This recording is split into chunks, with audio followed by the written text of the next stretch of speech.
Iván Turgeniev, 1818-1883, es una de las cumbres de la narrativa rusa del siglo XIX. Se considera el más cercano a Europa de los escritores de su generación. Este cuento que hoy presentamos, fechado en 1876, es una buena anticipación de los terrenos que, décadas después, exploraría el psicoanálisis.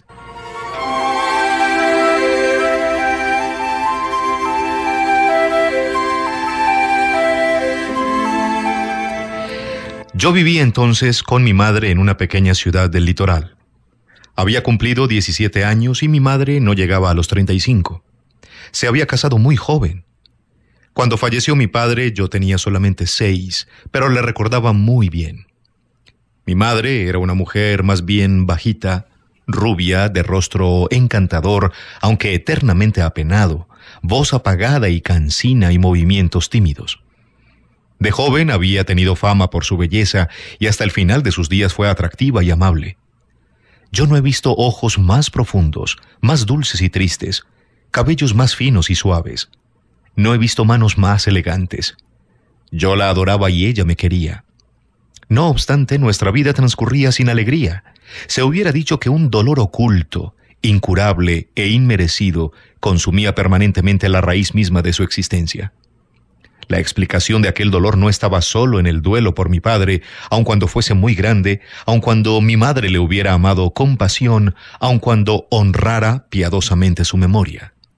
No, allí se ocultaba algo más que yo no entendía, pero que llegaba a percibir, de modo confuso y hondo apenas me fijaba fortuitamente en aquellos ojos apacibles y quietos, en aquellos maravillosos labios, también quietos, aunque no contraídos por la amargura, sino como helados de por siempre.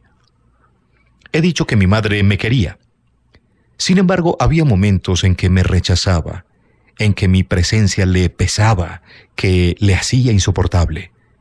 Experimentaba ella entonces una especie de involuntaria repulsión hacia mí, de la que se espantaba luego, pagándola con lágrimas y estrechándome sobre su corazón. Yo cargaba la culpa de estos intempestivos brotes de hostilidad a la alteración de su salud y a su desgracia. Verdad es que estas sensaciones hostiles podían haber sido provocadas, hasta cierto punto, por unos extraños arrebatos de sentimientos malignos y criminales, incomprensibles para mí mismo, que despertaban de tarde en tarde dentro de mí. Pero estos arrebatos no coincidían con aquellos instantes de repulsión. Mi madre vestía siempre de negro, como si guardase luto. Llevábamos un tren de vida bastante holgado, aunque apenas nos relacionábamos con nadie.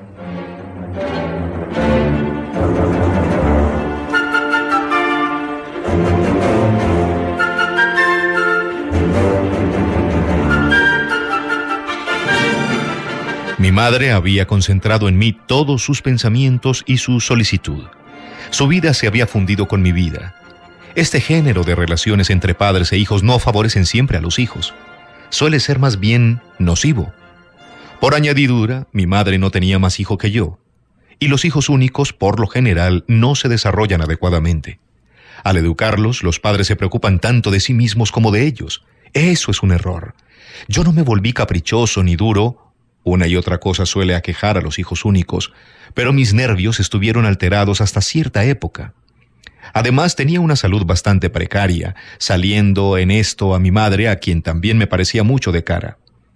Yo evitaba la compañía de los chicos de mi edad, en general rehuía a la gente e incluso con mi madre hablaba poco.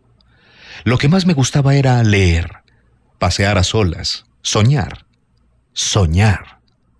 ¿De qué trataban mis sueños? No podría explicarlo. A veces tenía la impresión, es cierto, de hallarme delante de una puerta entornada que ocultaba ignotos misterios, y yo permanecía allí, a la espera de algo, anhelante, y no transponía el umbral, sino que cavilaba en lo que podría haber al otro lado. Y seguía esperando, y me quedaba transido o traspuesto. Si hubiera latido en mí la vena poética, probablemente me habría dedicado a escribir versos. De haberme sentido atraído por la religión, quizá me hubiera hecho fraile, pero, como no experimentaba nada de eso, continuaba soñando y esperando.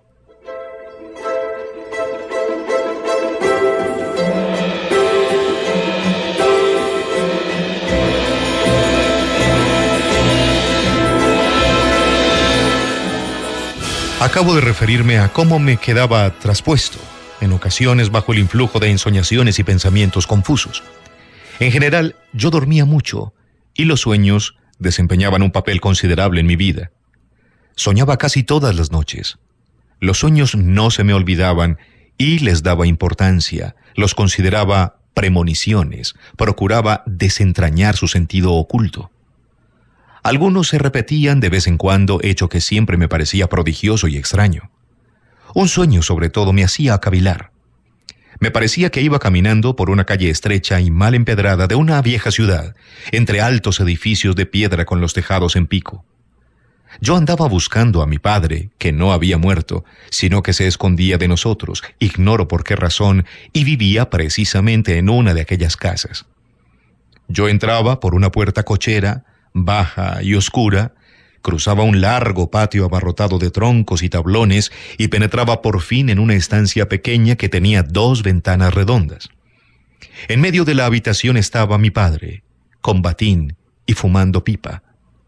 No se parecía en absoluto a mi padre verdadero. Era un hombre alto, enjuto, con el pelo negro, la nariz ganchuda y ojos sombríos y penetrantes que aparentaba unos 40 años. Le disgustaba que hubiera dado con él. Tampoco yo me alegraba en absoluto de nuestro encuentro y permanecía allí parado, indeciso. Él giraba un poco, empezaba a murmurar algo entre dientes y a ir de un lado para otro con paso menudo. Luego se alejaba poco a poco sin dejar de murmurar y mirando a cada momento hacia atrás por encima del hombro. La estancia se ensanchaba y desaparecía en la niebla. Espantado de pronto ante la idea de que perdía nuevamente a mi padre, yo me lanzaba tras él, pero ya no le veía, y solo llegaba hasta mí su rezongar bronco como el de un oso. Angustiado el corazón, me despertaba y ya no podía volver a conciliar el sueño en mucho tiempo. Me pasaba todo el día siguiente cavilando en este sueño sin que mis cavilaciones, como es natural, me llevaran a ninguna conclusión.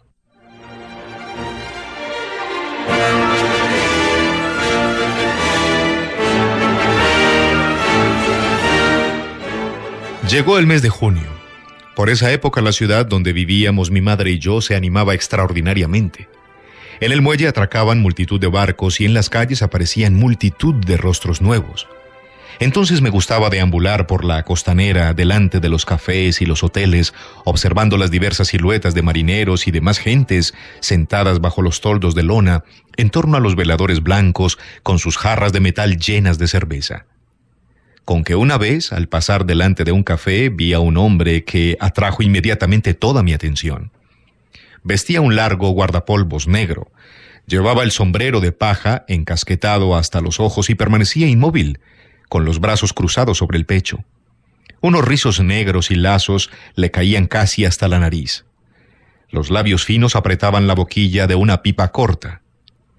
Este hombre me pareció tan conocido, mi recuerdo conservaba tan indudablemente grabado cada rasgo de su rostro moreno y bilioso, así como toda su figura, que no pude por menos de detenerme ante él y preguntarme, ¿quién es este hombre? ¿Dónde lo he visto? Al notar probablemente mi mirada fija, levantó hacia mí sus ojos negros, penetrantes. No pude reprimir una exclamación ahogada. Aquel hombre era el padre a quien yo había encontrado, a quien yo había visto en sueños. Imposible equivocarse. El parecido era demasiado rotundo. Incluso el largo guardapolvos que envolvía sus miembros enjutos recordaba, por el color y el corte, el batín con que se me había aparecido mi padre. ¿Estaré dormido?, me pregunté. No, ese día hay multitud de gente alrededor, el sol brilla en el cielo azul y lo que tengo delante de mí no es un fantasma, es un hombre vivo. Me dirigí hacia una mesita desocupada, pedí una jarra de cerveza y un periódico y me senté a escasa distancia de aquel ser misterioso.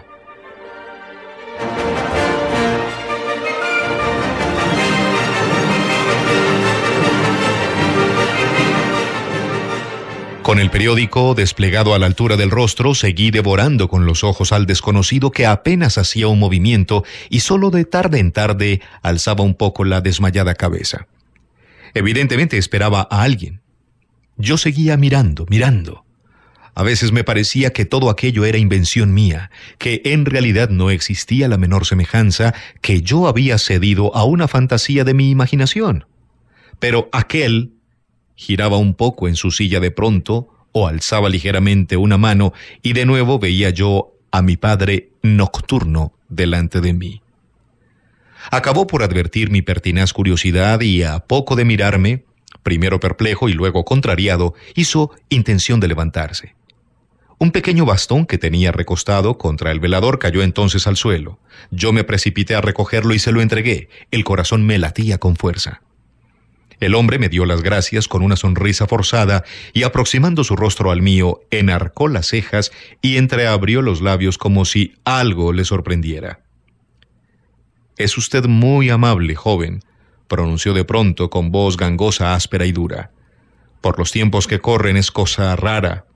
Permítame que le felicite. Le han dado a usted una buena educación». No recuerdo exactamente lo que repliqué, pero pronto hubimos entablado conversación. Supe que era compatriota mío, que había vuelto recientemente de América, donde había vivido muchos años y donde regresaría en breve plazo. Se presentó con el título de barón, pero no pude captar bien el nombre. Lo mismo que mi padre nocturno, terminaba cada una de sus oraciones con una especie de confuso murmullo interno. Se interesó por conocer mi apellido. Al oírlo pareció sorprenderse otra vez. Luego me preguntó si llevaba mucho tiempo residiendo en aquella ciudad y con quién. Contesté que vivía con mi madre. ¿Y su señor padre? Mi padre falleció hace mucho. Preguntó el nombre de pila de mi madre y al oírlo soltó una risa extraña, de la que luego se disculpó diciendo que se debía a sus modales americanos y que además él era un tipo bastante raro. Luego tuvo la curiosidad de conocer nuestro domicilio. Yo se lo dije.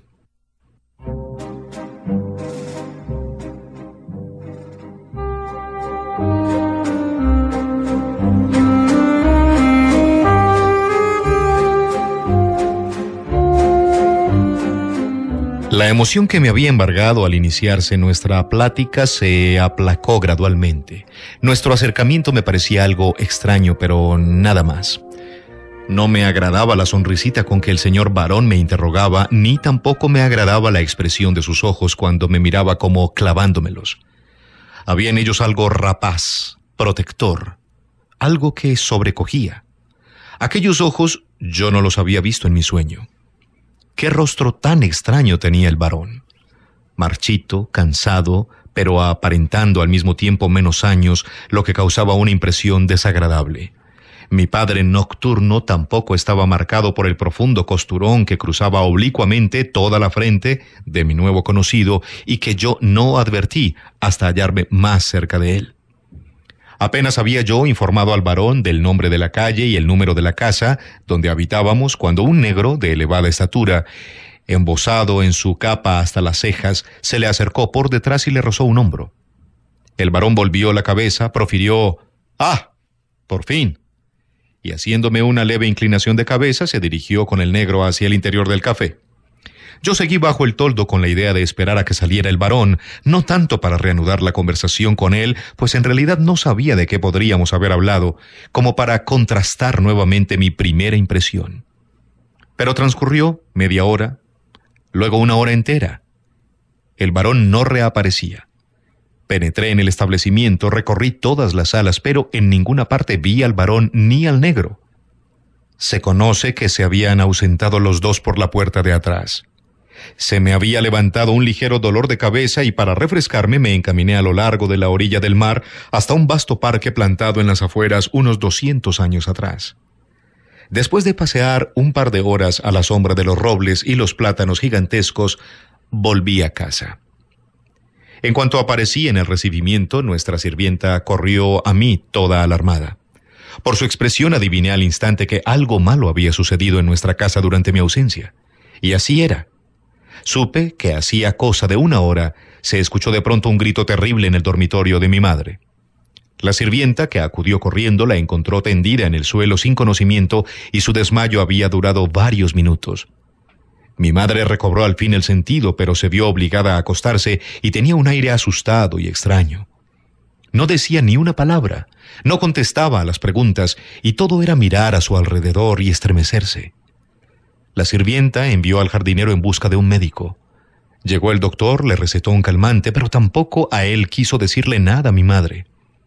El jardinero afirmaba que a los pocos instantes de escucharse el grito en la habitación de mi madre, él había visto a un desconocido que corría hacia la puerta de la calle pisoteando los macizos de flores.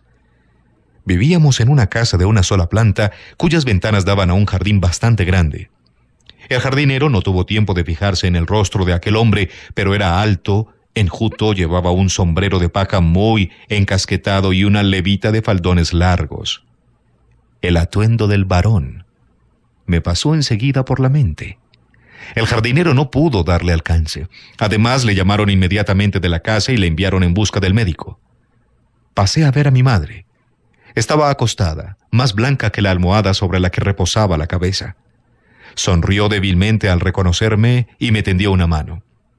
Tomé asiento a su lado y me puse a hacerle preguntas. Al principio eludía las respuestas, pero acabó confesando haber visto algo que la asustó mucho. ¿Ha entrado aquí alguien?, inquirí. No, se apresuró a contestar. No ha venido nadie, pero a mí me pareció, se me figuró. Calló y se cubrió los ojos con una mano. Iba yo a decirle lo que había sabido a través del jardinero y a contarle, de paso, mi encuentro con el varón, pero ignoro por qué. Las palabras expiraron en mis labios. Sin embargo, hice observar a mi madre que los fantasmas no suelen aparecerse de día. «Deja eso, por favor», susurró. «No me atormentes ahora. Algún día lo sabrás». De nuevo enmudeció. Tenía las manos frías y el pulso acelerado e irregular. Le administré la medicina y me aparté un poco para no molestarla. No se levantó en todo el día. Estaba tendida, quieta y callada, y solo de vez en cuando exhalaba un profundo suspiro y abría los ojos con sobresalto. Todos en la casa estaban extrañados. Poco antes de la medianoche se incorporó de repente en el lecho con brusco movimiento. Yo estaba sentado junto a ella, y con la misma voz precipitada se puso a contar, apurando a sorbos un vaso de agua y moviendo débilmente las manos sin mirarme ni una sola vez. Se interrumpía, pero reanudaba el relato haciendo un esfuerzo. «Oye, lo que te voy a contar», comenzó. «Ya no eres un muchachuelo. Lo debes saber todo. Yo tenía una buena amiga. Se casó con un hombre al que amaba de todo corazón y era muy feliz con su marido. El primer año de matrimonio hicieron un viaje a la capital para pasar allí algunas semanas divirtiéndose. Se hospedaban en un buen hotel y salían mucho a teatros y a fiestas. Mi amiga era muy agraciada, llamaba la atención y los hombres la cortejaban. Pero entre ellos había un oficial, que la seguía constantemente y a donde quiera que ella fuese, allí se encontraba con sus ojos negros y duros. No se hizo presentar ni habló con ella una sola vez, solamente la miraba de manera descarada y extraña. Todos los placeres de la capital los echaba a perder su presencia. Mi amiga empezó a hablarle a su marido de marcharse cuanto antes y así lo dispusieron en efecto. Una tarde el marido se fue a un club. Le habían invitado a jugar a las cartas unos oficiales del mismo regimiento al que pertenecía aquel otro. Por primera vez se quedó ella sola. Como su marido tardaba en volver, despidió a la doncella y se acostó.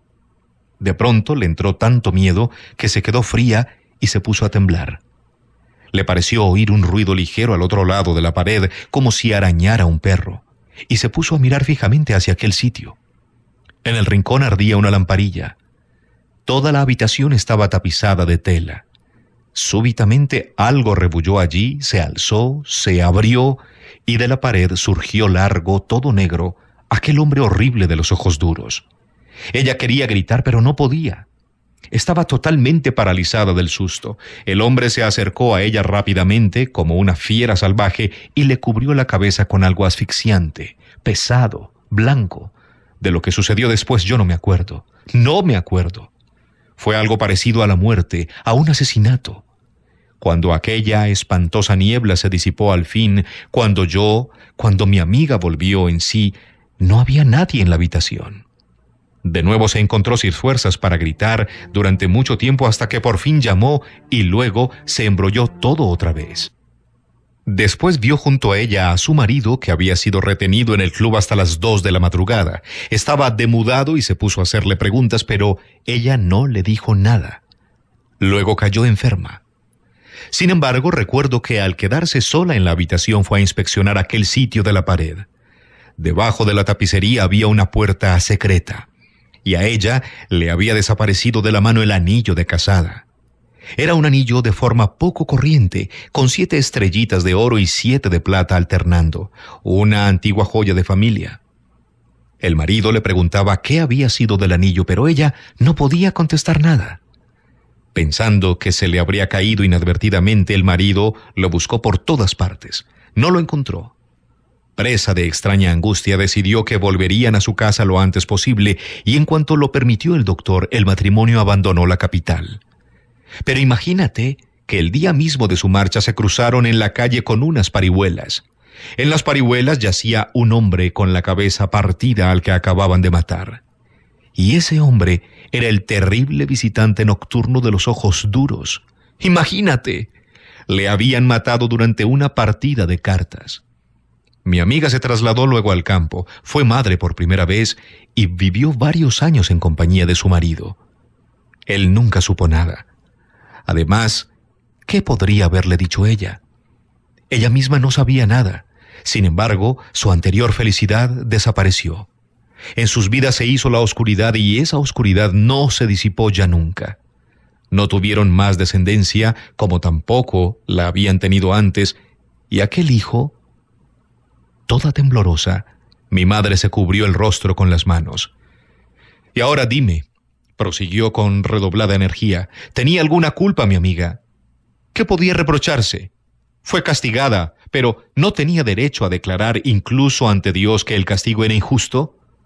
Entonces, ¿por qué se le representa al cabo de tantos años y en forma tan horrible lo ocurrido como si fuese una criminal atormentada por los remordimientos? Macbeth mató a Banquo y no es sorprendente que se le apareciera, pero yo...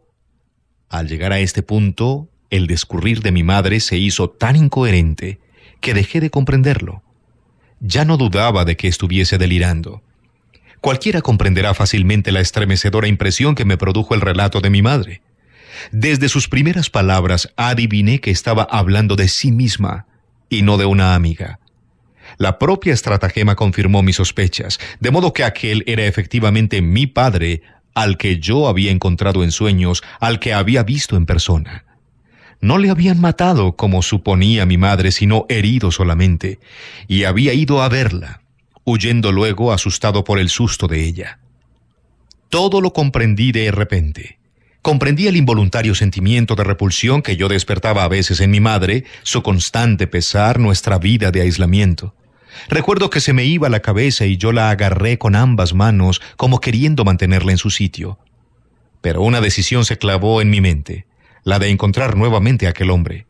Encontrarle sin falta, costara lo que costara. ¿Para qué?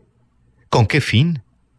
No me lo planteaba, pero el hecho de encontrarle, de dar con él, se había convertido para mí en cuestión de vida o muerte. A la mañana siguiente se calmó por fin mi madre, cedió la fiebre y se quedó dormida. Después de recomendarla a los cuidados de los dueños de la casa y de la servidumbre, salí para ponerme en campaña.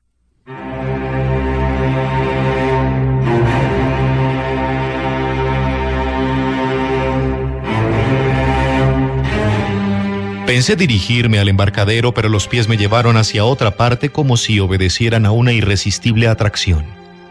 A los 10 minutos escasos me encontraba en una parte de la ciudad que nunca había visitado hasta entonces. Caminaba paso a paso, sin premura pero también sin detenerme, con una extraña sensación interna. Esperaba algo extraordinario, imposible, y al mismo tiempo estaba persuadido de que aquello extraordinario se cumpliría. Y en efecto, ocurrió lo extraordinario, lo que esperaba. Repentinamente descubrí a unos 20 pasos delante de mí al mismo negro que habló con el varón en el café en presencia mía.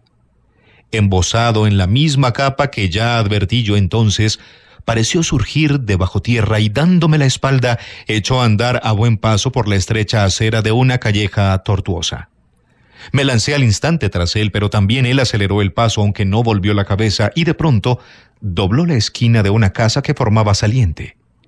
Corrí hasta aquella esquina, la doblé con la misma celeridad que el negro. ¡Qué cosa tan extraña! Ante mí se abría una calle larga, estrecha y totalmente desierta. La niebla matutina la invadía toda con su plomo opaco, pero mi mirada penetraba hasta el extremo opuesto, permitiéndome discernir cada uno de los edificios, y en ninguna parte rebullía un solo ser viviente. El negro de la capa había desaparecido tan repentinamente como surgió. Me quedé sorprendido, pero solo un instante. Enseguida me embargó otra sensación. Había reconocido la calle que se extendía ante mis ojos, toda muda y como muerta. Era la calle de mi sueño. Me estremecí, encogido. La mañana era tan fresca, y enseguida avancé sin la menor vacilación, impelido por cierta medrosa seguridad. Empecé a buscar con los ojos.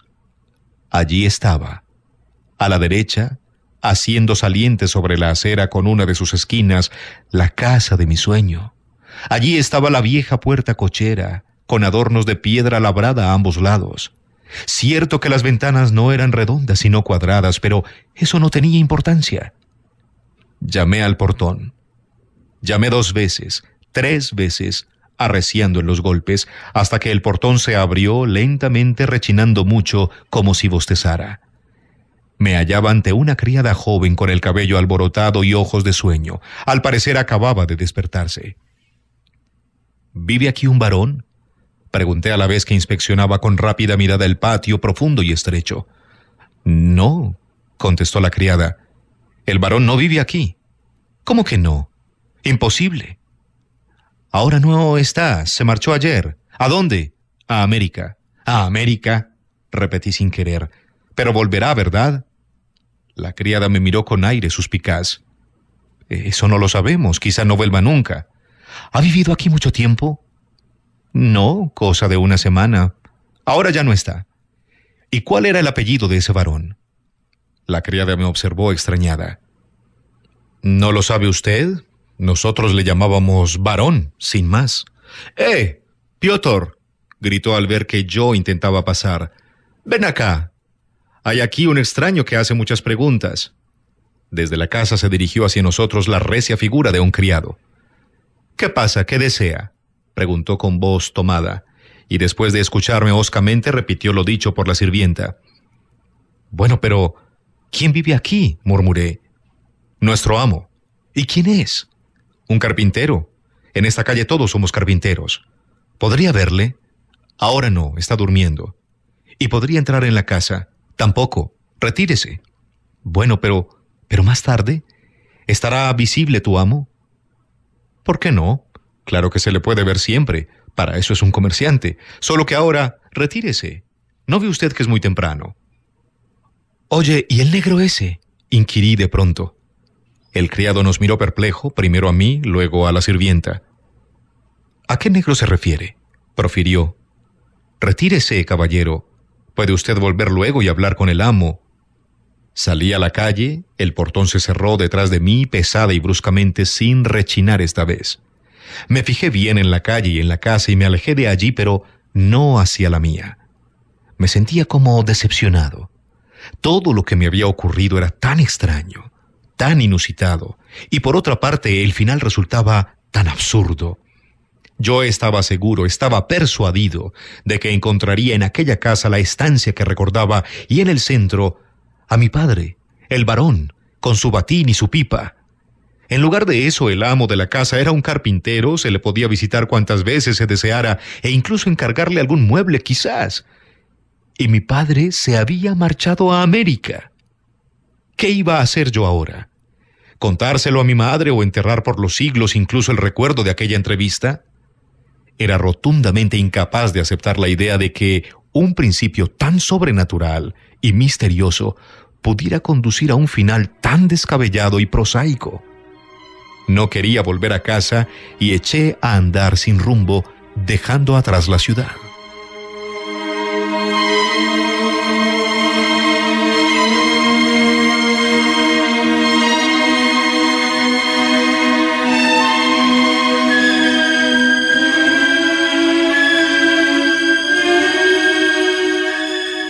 Hoy en Literatura para Oír, Un sueño, Iván Turgeniev, escritor ruso.